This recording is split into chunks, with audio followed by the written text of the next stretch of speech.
एक सच्ची घटना एक प्रभु के दास की आपको बताना चाहता हूँ। ये परमेश्वर का दास अभी बूढ़ा हो चुका है, जिंदा है, दिल्ली में रहता है, सुसमाचार प्रचारक, 17 साल का लड़का बिना चप्पलों के खड़ा रहता था, मूंगफली बेचा करता था।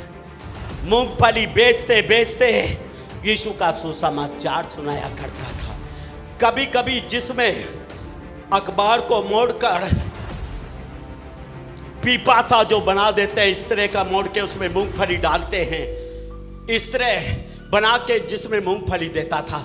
कभी कभी उसी को मुंह में लगा के अजीब अजीब की हरकतें करता था, अजीब तरीके से बोलना शुरू कर देता था यीशु के बारे में। और लोग देखते थे ये क्या पागल है, क्या बोल रहा है, किसके बारे में बोल रहा है। ये देखकर लोग इकट्ठे हो जाते थे, और जब 15-20 लोग इकट्ठे हो जाते थे, ये उनको यीशु के बारे में बताया करता था।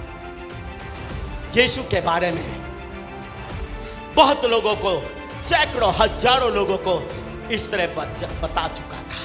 लोग चर्चों में जाना शुरू कर दिया था इसके द्वारा यीशु को जानकर। पादरी लोग पूछते थे कहां से आया, किसने यीशु के बारे में तुझे बताया। वो बोलते थे कि लड़का नंगे पैर बिना चप्पलों के मूंगफली बेचता रहता है और यीशु के बारे में बताता रहता है। पादरी लोगों को पता चला इसके द्वारा तो बहुत लोग यीशु को जान चुके हैं। पादरी लोगों ने उसे अपने चर्च में बुलाना शुरू कर दिया। पादरी लोगों के चर्च में आकर प्रचार करना शुरू कर दिया। अब मूंगफली बेचना छोड़ दिया। हालेलुया। क्योंकि चर्च से इतना दान और भेंट उसको मिलना शुरू हो चुकी थी, अब उसको मूंगफली बेचने की जरूरत नहीं। धीरे धीरे सेवकाई बढ़ती चली गई। बड़ी बड़ी मीटिंगें करनी शुरू कर दी। लोगों ने मीटिंगें लेने के लिए बुलाना शुरू कर दिया। अभी 25 साल का हो चुका है, कम पढ़ा लिखा था, 5वीं तक पढ़ा लिखा था, अनपढ़ की तरह ही था, बस अपनी बाइबल को अपनी लैंग्वेज में पढ़ सकता था, इतना ही था। एक ओपन मीटिंग कर रहा था, वहां प्रचार कर रहा था।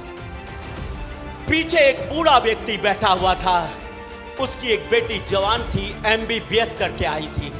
वो वहां पर प्रार्थना कर रहा था, प्रभु मेरी बेटी के लिए एक अच्छा लड़का दो। प्रभु ने कहा, पवित्र आत्मा ने बोला, ये जो सामने प्रचार कर रहा है ये तेरी बेटी के लिए है। हालेलुया। ये बूढ़ा व्यक्ति मीटिंग खत्म होने के बाद बेबी जॉब के पास जाता है, बोलता है भाई मेरी एक बेटी है, अभी अभी MBBS करके आई है, डॉक्टर है, मैं अपनी बेटी का हाथ तेरे हाथ में देना चाहता हूं, और ये बात मुझे प्रभु ने बोली है कि अपनी बेटी का हाथ इसके हाथ में दे दे। वो हैरान हो गया।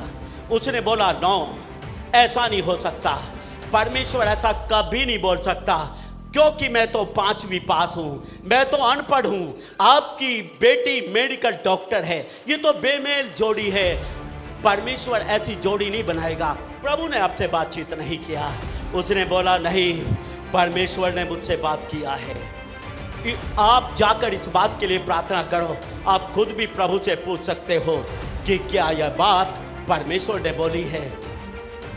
उसने बोला ठीक है। 2-4 दिन तो वो इस बात को भूल गया।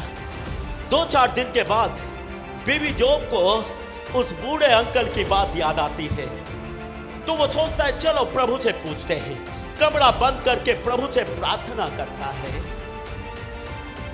प्रभु बोलता है हां, उस व्यक्ति की बेटी का विवाह मैं तुझसे ही करना चाहता हूं। हालेलुया। एक मूंगफली बेचने वाला, एक गरीब व्यक्ति जो कभी नंगे पैर प्रचार करता था, उसके जीवन में एक मेडिकल डॉक्टर आ जाती है। इसको बोलते हैं रिवर्स इन डेजर्ट, रेगिस्तान में नदियों का बहाया जाना। Hallelujah, hallelujah. दिल्ली में मैं इसके हॉस्पिटल को, इसकी वाइफ के हॉस्पिटल को देखकर आया। आज बहुत रिच है, कितना पैसा इसके पास है इसको कुछ नहीं पता है। एयर प्रीचर है, एक देश से दूसरे देश में हवाई जहाज से घूमता है, पर्सनल हवाई जहाज है। इसी को बोलते हैं मुंडे टीलों से नदियों का बहाया जाना। Hallelujah, hallelujah. वो अद्भुत है। प्रभु में आया उस टाइम 26 साल का था। 26 साल के जवान के मन में इच्छा उठने लगती है कि काश मेरी भी शादी हो। मेरी भी इच्छा उठी और मैं दुआ करता था, प्रभु से प्रार्थना करता रहा 4 साल लगातार लगातार लगातार। कोई रिश्ता नहीं हुआ। लोग आते थे अपनी बेटी के लिए मुझे देखने के लिए।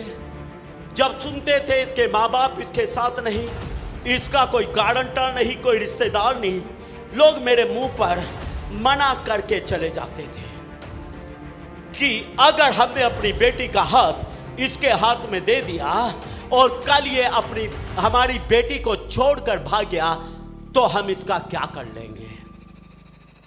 बड़ा दिल टूटता था, दुखता था, उनकी बातें बुरी भी लगती थी। लेकिन जब खुद के पास बेटी हो जाती है तब पता चलता है एक बाप कभी भी अपनी बेटी को ऐसे लड़के के साथ नहीं ब्याहेगा जिसका आगे पीछे का कुछ अता पता भी नहीं है। आज इस बात को मैं समझ चुका हूं। आमीन। बड़ा दिल टूटता था, दुआ करता रहा 4-5 साल तक लगातार दुआ, तरस गया, ब्याह तो नहीं हुआ। 5 साल हो चुके हैं, 31वें साल में आ चुका हूं। प्रभु से बोला, प्रभु अगर इस साल शादी नहीं हुई उसके बाद कभी शादी करूंगा ही नहीं। क्या हुआ? तालू चिपक चुका है, जुबान सूख चुकी है, ये प्रार्थना करते करते जुबान थक चुकी है, बस हो चुकी है।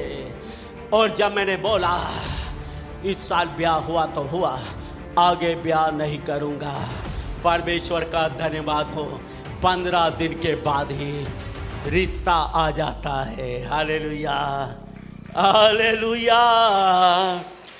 कहा दूसरे लोग भी बोलते थे कौन इसका रिश्ता करेगा, इसका ब्याह होने वाला नहीं। पास्टर लोग भी ऐसा बोलने लगे थे। लेकिन मैं आपको बता दूं, जब मैं शादी करके वापस लखनऊ गया उन्हें हैरानी होगी। हालेलुया। वो बोलते थे कोई अपनी बेटी नहीं देगा, मत। मैं आपको बता दूं 1.5 लाख रुपया कमाने वाली आज मेरी घरवाली है। इसको बोलते हैं मुंडे टीलों से नदियों का बहाया जाना। इसी को बोलते हैं रेगिस्तान में नदियों का बहाया जाना। इसी को बोलते हैं जंगल का ताल बनाया जाना।